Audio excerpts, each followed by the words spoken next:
अस्सलाम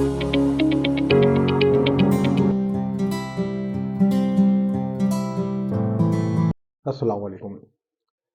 मैं हूँ खुशनूर खालिद और आज हम बात करेंगे नॉर्मल डिस्ट्रीब्यूशन के ऊपर।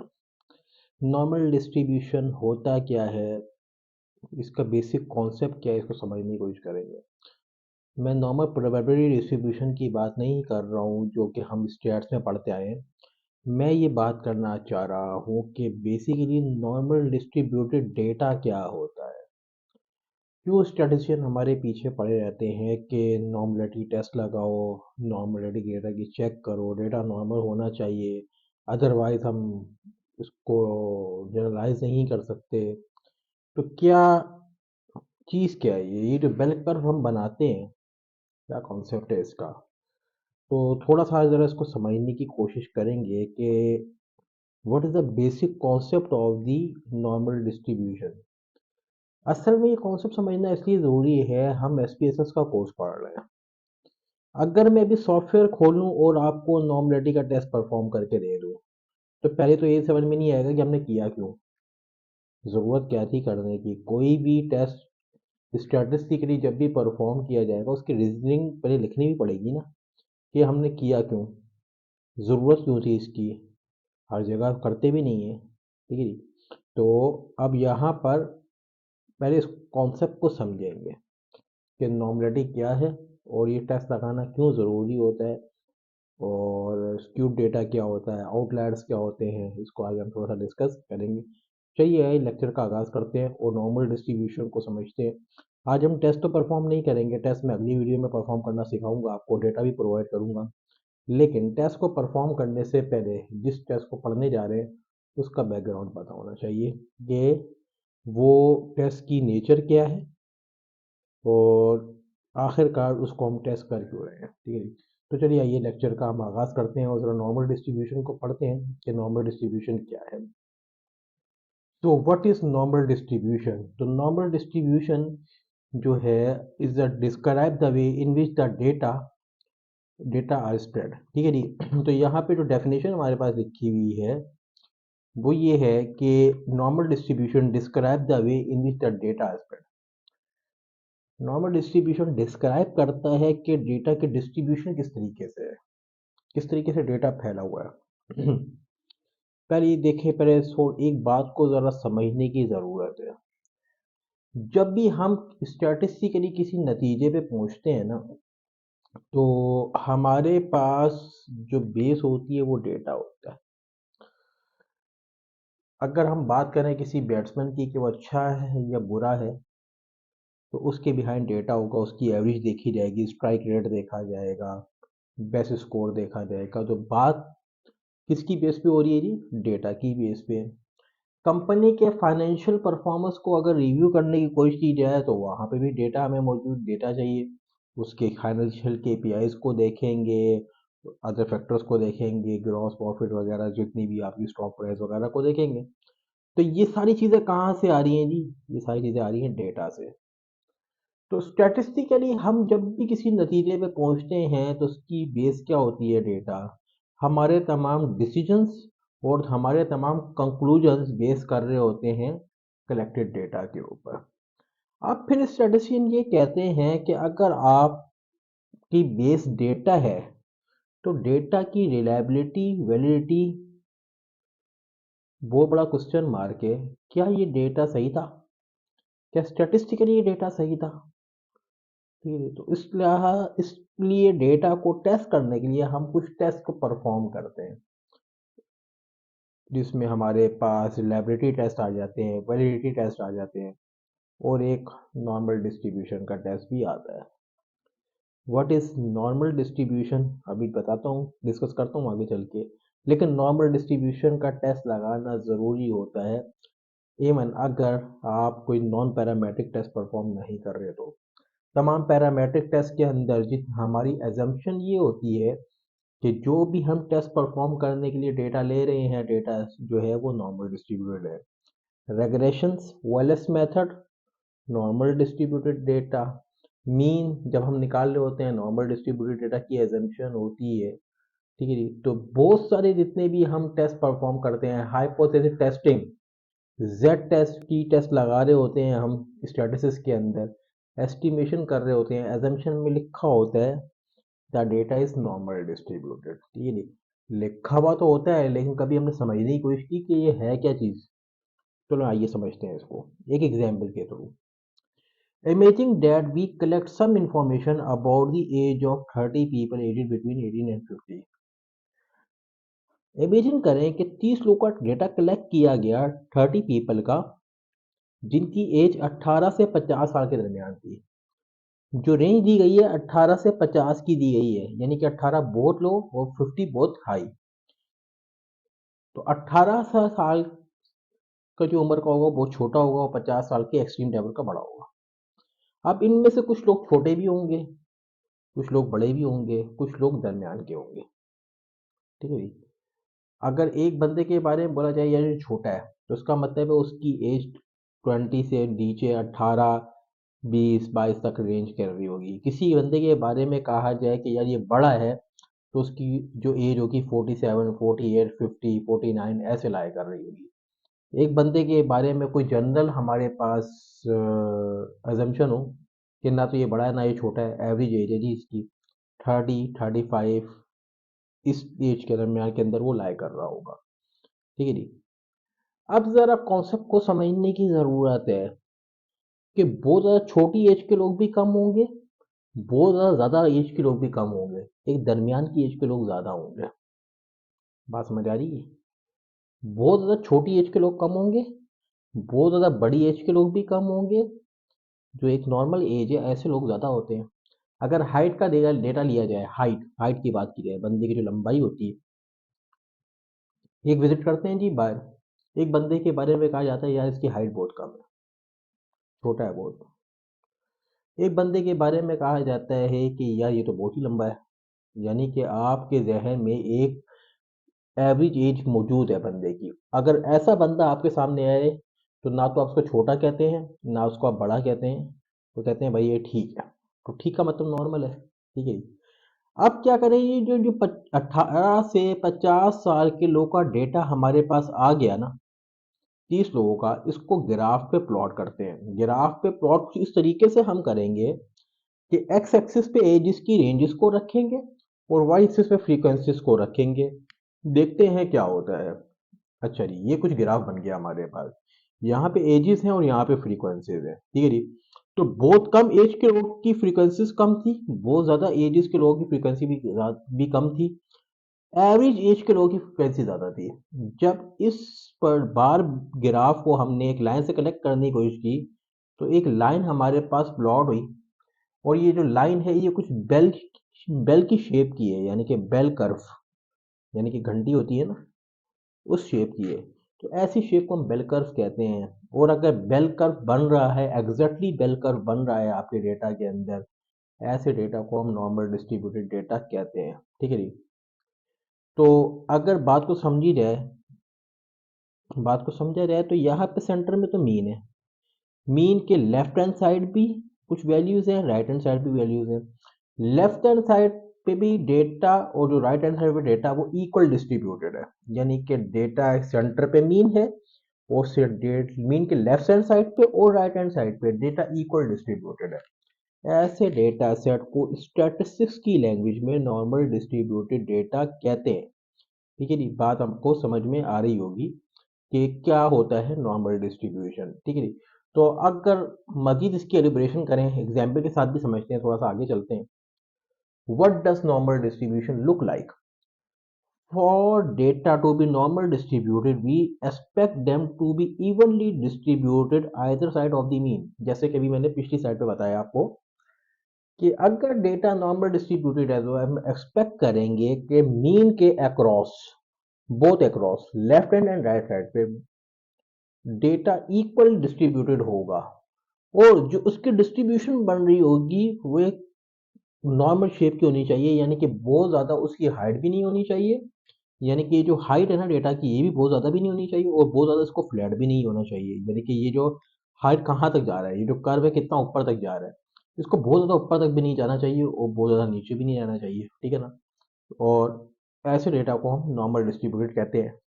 ठीक है जी। ज्योग्राफिकली हम इसको देख सकते हैं हिस्टोग्राम प्लॉट करके। बेसिकली ये जो कर्व है ना, जो ग्राफ है, ये हिस्टोग्राम ही बना हुआ है। ठीक है ना, ये हिस्टोग्राम है। और हिस्टोग्राम से हमें पता चल जाता है कि जो डेटा की डिस्ट्रीब्यूशन है वो किस तरीके से है। ठीक है जी। हिस्टोग्राम कैसे बनता है ये तो हम सॉफ्टवेयर पे सीखेंगे।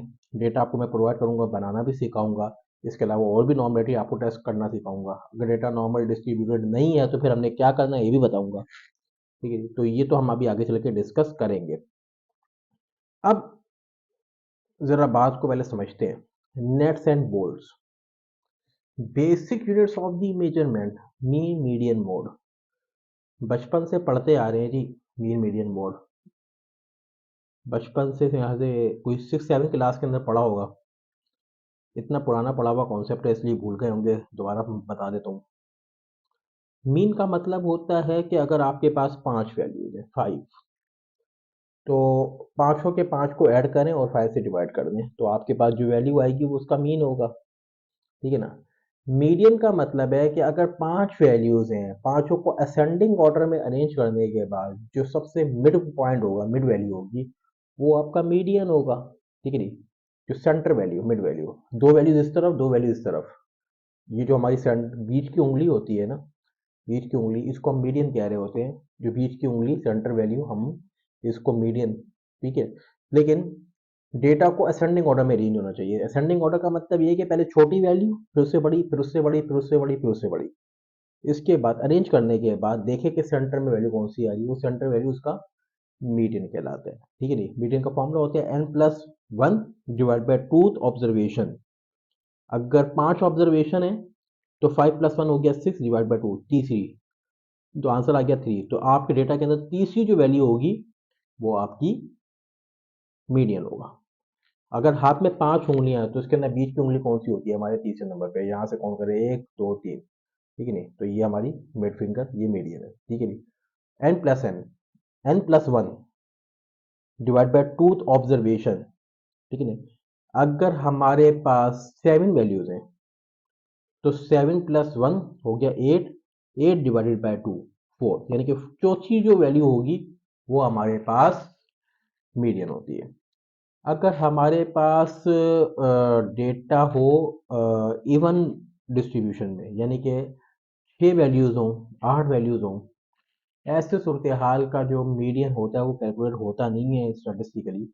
लेकिन उसके अंदर फिर हम दरमियान वाली दो वैल्यूज को हम एवरेज ले लेते हैं। ठीक है जी। ये कॉन्सेप्ट स्टेट्स का है, वो मैं दूसरी तरफ बात चली जाएगी, इसको हम फिर कभी डिस्कस करेंगे। ठीक है जी। तो मीडियन का मतलब बेसिकली क्या होता है कि मीडियन का मतलब होता है सेंटर वैल्यू। अब हम बात करते हैं मोड की। एक डेटा है, 5 वैल्यूज हैं, पांचों वैल्यू के अंदर देखा जाएगा कौन सी वैल्यू सबसे ज्यादा रिपीट हो रही है। तो जो सी वैल्यू सबसे ज्यादा रिपीट हो रही है उसको हम उस डेटा का मोड कंसिडर करेंगे। Most repeated value is a mode, middle value is a median, and sum of all value divide by the number of values is called the mean. ठीक है ना। 3 डिफरेंट नट्स एंड बोल्ट्स हैं हमारे पास, जो कि basic units of the measurement है।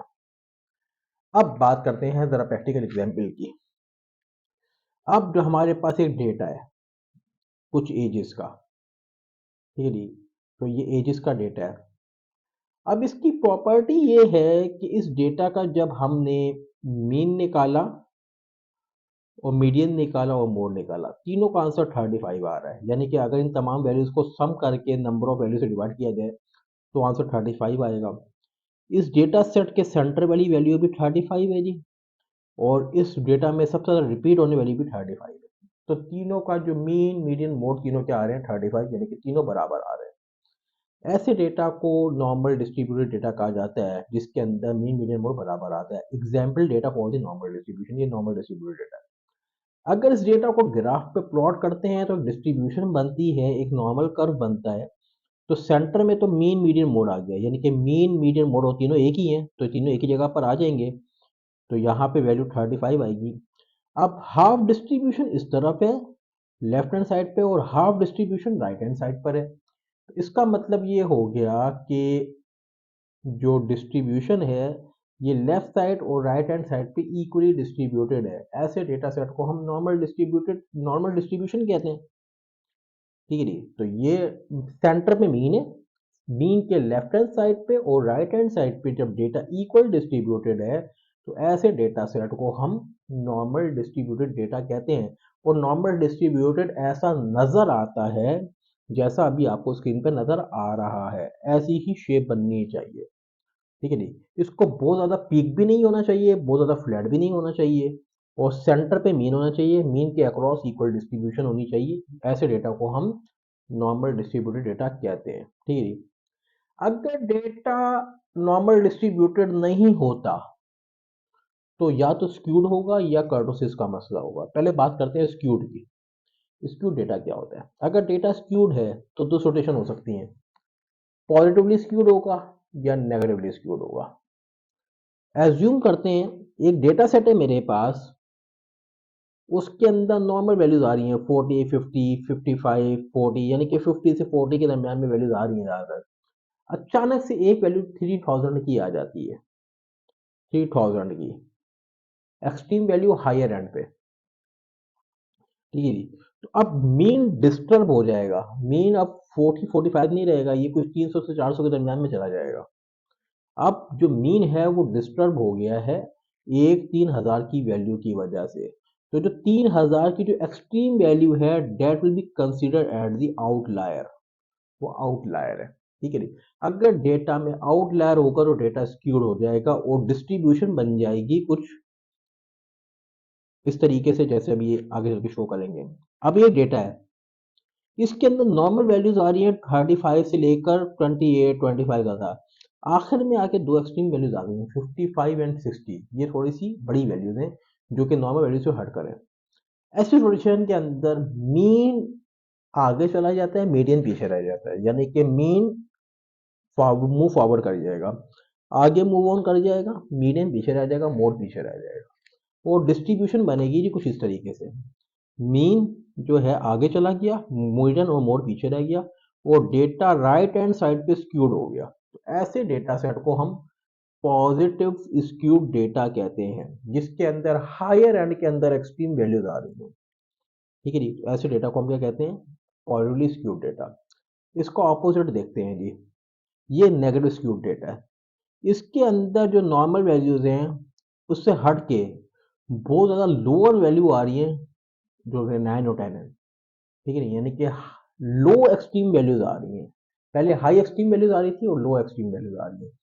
इस rotation के अंदर मीन पीछे चला जाएगा मीडियन और मोड से, और आपका जो कर्व बनेगा वो कुछ यूं बनेगा, यानी कि डेटा का मीन मीडियन मोड से पीछे आ गया और जो डेटा है लेफ्ट हैंड साइड पे गिर रहा है आपका कर्व, यानी कि आप एक नॉर्मल बेल शेप बन नहीं रहा है। ठीक है ना, तो अब इसको हम नॉर्मल डिस्ट्रीब्यूशन कह नहीं सकते क्योंकि ये डेटा अब स्क्यूड है, अब ये नेगेटिवली स्क्यूड है।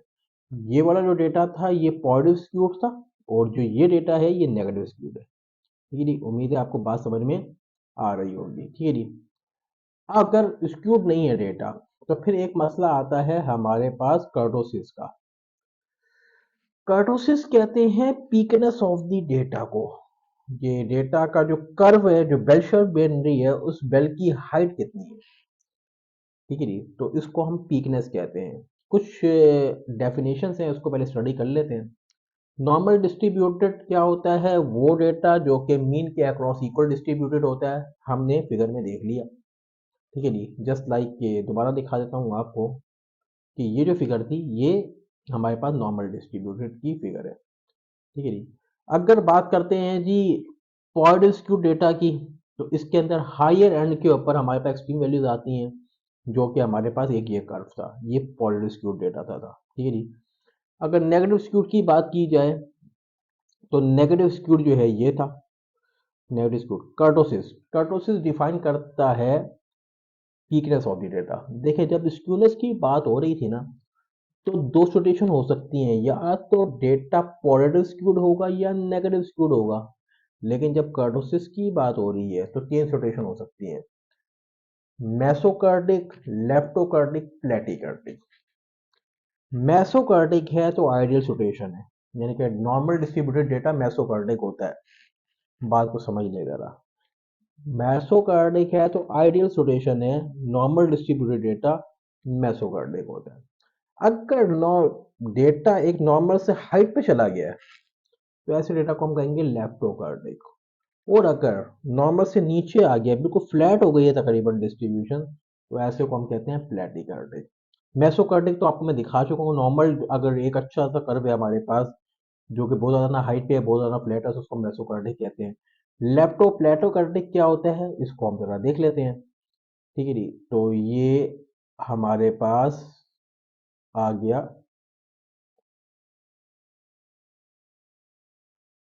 दिस। ये देखें जी, ये एक कर्व है मेरे पास जो कि बहुत ज़्यादा हाइट पे जा रहा है, सेंटर मीन के अक्रॉस इक्वल डिस्ट्रीब्यूटेड तो है लेकिन बहुत ज़्यादा हाइट पे जा रहा है। ऐसे डिस्ट्रीब्यूशन को हम लेप्टोकार्डिक कहते हैं। और ये इसको देखें, ये जो नीचे वाली डिस्ट्रीब्यूशन है यहाँ पे डिस्ट्रीब्यूशन बिल्कुल तकरीबन तकरीबन फ्लैट हो गई है, बहुत ज़्यादा इसकी हाइट कम हो गई है, ऐसे को हम कहते हैं प्लेटिकार्डिक। और अगर इन दोनों के दरमियान की सिचुएशन हो और अगर नॉर्मल कर्व हो तो ऐसे ऐसे को हम कहते हैं, ऐसे को हम कहते हैं प्लेटिक मेसोकार्टिक। ठीक है जी, mesokurtic normal, platykurtic higher peak and platykurtic lower peak. ठीक है ना, तीन टाइप की कर्टोसिस की वैल्यूज हमारे पास होती हैं। ठीक है जी, तो this is called the overview of the normal distribution. उम्मीद है आपको थोड़ा बहुत कॉन्सेप्ट क्लियर हुआ होगा कि नॉर्मल डिस्ट्रीब्यूशन के रिगार्डिंग। डेटा की रिलायबिलिटी और वैलिडिटी को चेक करने के लिए नॉर्मलिटी को हम चेक करते हैं। अगर डेटा में एक्सट्रीम वैल्यूज आ रही है ना, तो इसका मतलब है डेटा कंसिस्टेंट नहीं है, तो डेटा के ऊपर भरोसा नहीं किया जा सकता, प्रेडिक्शन नहीं की जा सकती कि आने वाले टाइम पीरियड पे क्या होगा। मिसाल के तौर पर डेटा, एक सेल्स चल रही थी कंपनी की, सेल्स चल रही थी 50-40 के दरमियान में चल रही थी, अचानक से 10,000 की सेल आ गई। तो अब ये आउटलायर आ गया, जो 10 लाख की सेल आई थी ये किसी ना कोई इंसिडेंट हुआ होगा। यानी कि नॉर्मली कंपनी जो परफॉर्म करती है 40 से 50 के दरमियान में परफॉर्म करती है, 10,000 की एक्सट्रीम वैल्यू में। अब एक कंपनी थी वो 5,000, 4,000, 5,500 के दरमियान में परफॉर्म कर रही थी, लेकिन अचानक से कोई इंसिडेंट हुआ और वो 200 पर आ गई, तो ये जो लोअर एक्सट्रीम वैल्यू हो गई। ऐसे सिचुएशन के अंदर डेटा स्क्यूड हो जाता है। अब एक सिचुएशन ऐसी होती है जिसके अंदर डेटा की मीन के अक्रॉस स्क्यूनेस तो नहीं होती, इक्वल डिस्ट्रीब्यूशन होती है, लेकिन मीन बहुत ज़्यादा बड़ा हो जाता है, तो ऐसी सिचुएशन के अंदर उसकी पीकनेस को बढ़ जाती है डेटा की। ऐसी सिचुएशन के अंदर भी हम डेटा को नॉर्मल कंसिडर नहीं करते, हम कोशिश ये करते हैं कि डेटा मेसोकार्डिक हो और स्क्यूनेस उसमें ना हो।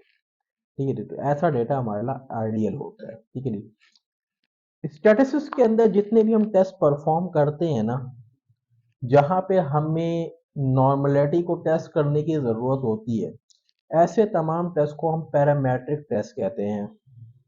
और ऐसे तमाम टेस्ट जिसको स्टैटिस्टिक्स हमें ज़्यादा देती है कि नॉर्मलिटी की ज़रूरत नहीं है या नॉर्मल डिस्ट्रीब्यूशन की एजम्पशन नहीं है यहाँ पर, ऐसे तमाम टेस्ट को हम नॉन पैरामेट्रिक टेस्ट कहते हैं। ठीक है जी, ये तमाम टेस्ट हम परफॉर्म करना सीखेंगे विद रिस्पेक्ट टू डेटा और with respect to different situation. आप चैनल के साथ जुड़े रहिए, कोई भी अगर आपकी कंफ्यूजिंग है तो नीचे कमेंट बॉक्स में लिखिए, पूछिए, हम आपको उसका आंसर करेंगे। ठीक है जी, बहुत अच्छा मटेरियल जो है हम यहाँ पर अपलोड करने वाले हैं, पूरी ट्रेनिंग जो है हम यहाँ पे अपलोड करने वाले हैं। मसला ये नहीं है कि हम एसपीएसएस सिखाएं, हम यहाँ पर आपको कॉन्सेप्ट सिखाएंगे। कॉन्सेप्ट पहले समझना ज़रूरी है कि क्या चीज़ क्या होती है। हम आपको टेस्ट परफॉर्म करना सिखा दें लेकिन आपको ये ना समझाएं कि ये टेस्ट परफॉर्म किस सिचुएशन में करना है, तो उस टेस्ट को सीखने को कोई फ़ायदा नहीं है। कौन सी सिचुएशन के अंदर कौन सा टेस्ट परफॉर्म करना है, एसपीएसएस के अंदर कौन डेटा क्लीनिंग कैसे होगी, रिग्रेशन कब अप्लाई किया जाता है, एससीएम कब अप्लाई किया जाता है और फ्रैक्टर एनालिसिस कब किया जाता है, ये सारी चीज़ें हम इंशाल्लाह सीखेंगे। उम्मीद है आपको चीज़ें समझ में आ रही होंगी। चैनल के साथ जुड़े रहिए, चैनल को सब्सक्राइब करिए, वीडियो को आगे ज़्यादा शेयर करें, ठीक है, ताकि दूसरे लोगों को भी फ़ायदा हो और हमें भी सपोर्ट करें। ठीक है, ताकि हम भी मोटिवेटेड हों आपके लिए कंटेंट डालने के ऊपर। ठीक है, मिलते हैं इंशाल्लाह अगली वीडियो में।